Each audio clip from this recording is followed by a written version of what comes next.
Hola y bienvenidos. Hoy seguiremos viendo los principales elementos de la Grecia clásica. Como vimos, en los inicios de la civilización griega jugaron un gran papel tanto la civilización cretense como la civilización micénica, que vino un poco después. Pero hacia el 2200 a.C. comenzaron a venir en oleadas, que se pronunciaron sobre todo hacia el 1200, otros pueblos de lengua indoeuropea conocidos como los dorios.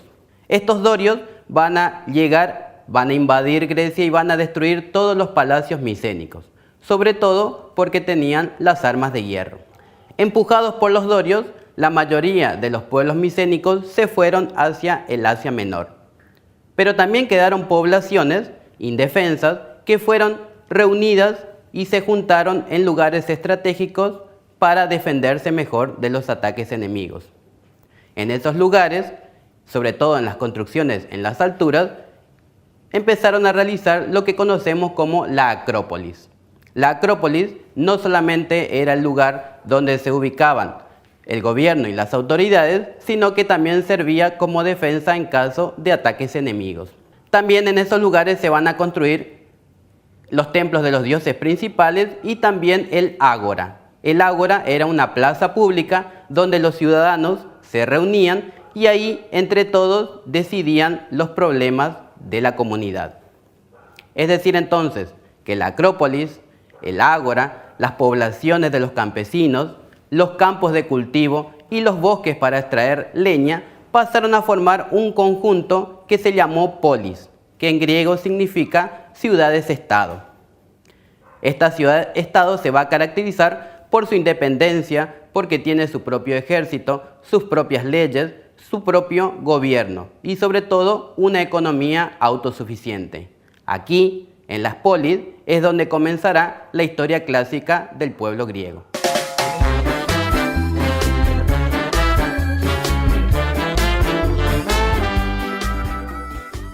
En un principio, las polis griegas estaban gobernadas por reyes, que también eran generales, legisladores y jueces. Estaban asistidos por un consejo de ancianos. Sin embargo, la clase nobiliaria era la que tenía las tierras para el cultivo y los rebaños más numerosos. Producirán un enfrentamiento con los reyes y poco a poco irán desplazando a estos reyes del gobierno.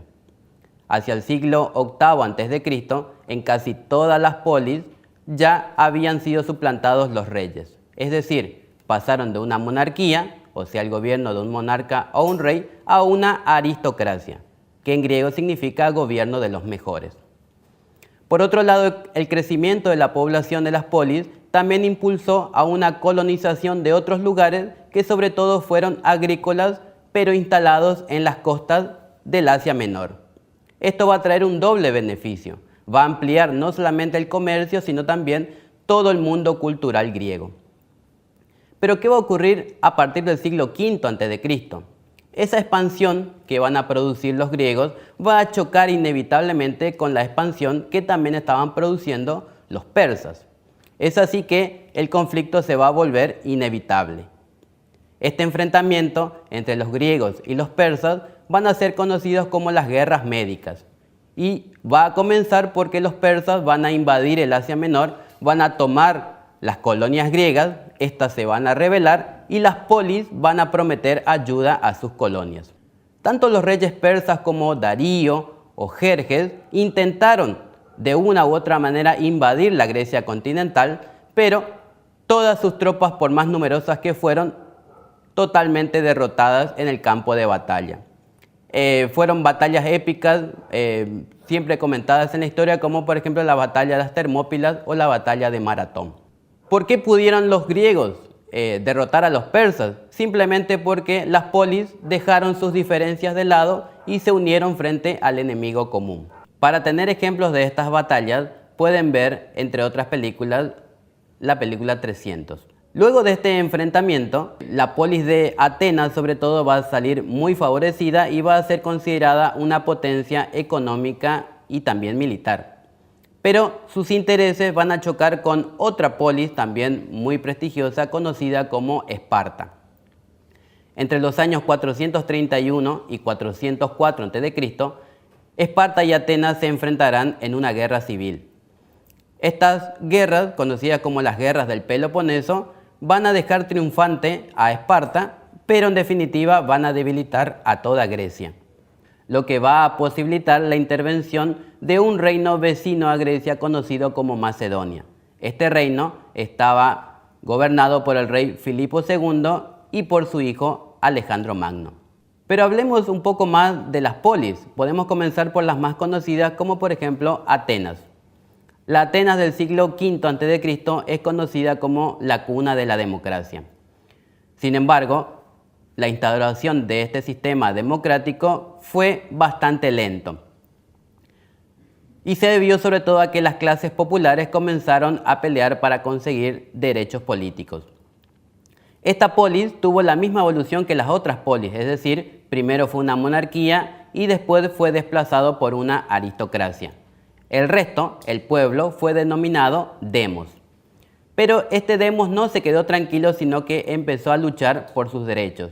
Y lo primero que consiguió fue la codificación de las leyes, es decir, que las leyes sean escritas para así tener una mayor igualdad frente a la justicia. Poco a poco las clases populares pudieron ir llegando al gobierno a tener derechos igualitarios y el máximo de sus derechos lo lograron cuando Pericles asume el gobierno. De esta manera, hasta las clases más pobres pudieron acceder a un cargo público. Cabe destacar que esta igualdad solamente estaba dirigida a los hombres libres atenienses, es decir, las mujeres, los extranjeros y los esclavos no participaban. Con respecto a los esclavos, todos los griegos y también los atenienses consideraban que era una simple mercadería que se podía comprar y vender cuando se quisiera. Los esclavos estaban destinados desde los trabajos más comunes hogareños hasta los trabajos más pesados. Gracias a la gran cantidad de esclavos justamente es que los atenienses pudieron dedicarse de lleno a la política y ser excelentes en el arte de gobernar. La otra polis más conocida era Esparta. En Esparta no se produjo ese cambio entre la nobleza y el demos, sino que los pueblos dorios que llegaron a Esparta sometieron a la población, pero por ser inferiores en cantidad, decidieron hacer una rigurosa organización social y estar preparados siempre para los casos de las rebeliones. Es así que el espartano, a partir de su nacimiento, recibía una parcela de tierra donde trabajaban los esclavos. ¿Por qué? Porque él tenía que dedicarse de lleno a las artes de la guerra desde su tierna infancia. La institución más importante de los espartanos era la gerusía. La gerusía era un consejo de ancianos que se encargaba de hacer las leyes. También tenían reyes, pero estos eran solamente importantes en los casos de guerra. La valentía y la disciplina de los espartanos siempre fue legendaria y, como dijimos, fue el factor fundamental para la victoria de los griegos contra los persas.